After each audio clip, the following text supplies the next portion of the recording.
سوينا المرة اللي فاتت طبخة كويتية، اليوم بدنا نسوي حلو كويتي اسمه قرص عقيلي بس بدون بن. وأول إشي بدنا كاستين ونص طحين، عليهم كاسة سكر، معلقة فانيلا، بيكنج باودر، هيل مطحون، ومنقلب المكونات الجافة مع بعض.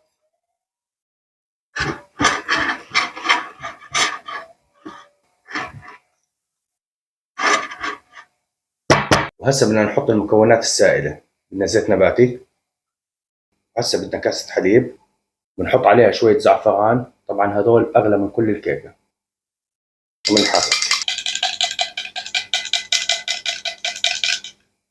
وبنضيفهم.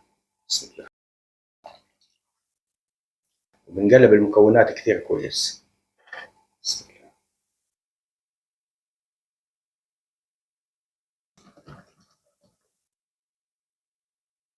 بدي أضيف عليها كمان نص كاسة حليب.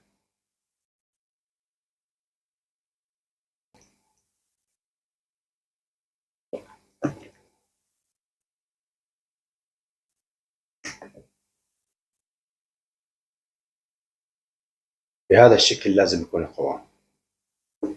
هسه بنجيب أي طنجرة عندنا أو قالب كيك، بدنا ندهنه بالطحينية.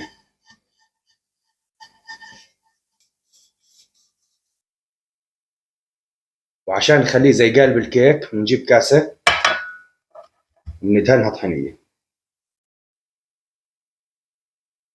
وبنحطها بنص الطنجرة.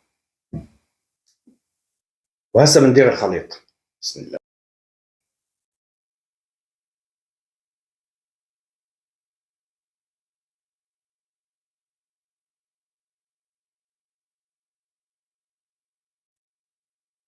طبعا حبايبنا الكويتيين برشوا عليها سمسم، انا مش موجود عندي. وهسه على درجة حرارة 180 بفصل الفرن محمى من قبل نص ساعة.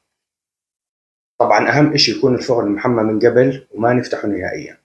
فولي هالفخامة، يا سلام.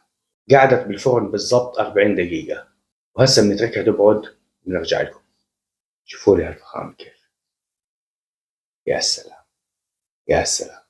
هسه خلينا نقطع قطعة وندوق الطعم.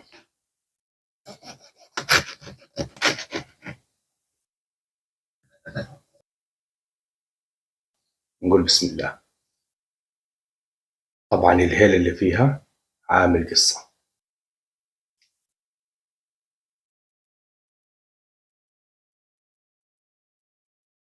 بحب أحكي كلمة للكويتيين: أبدعتوا.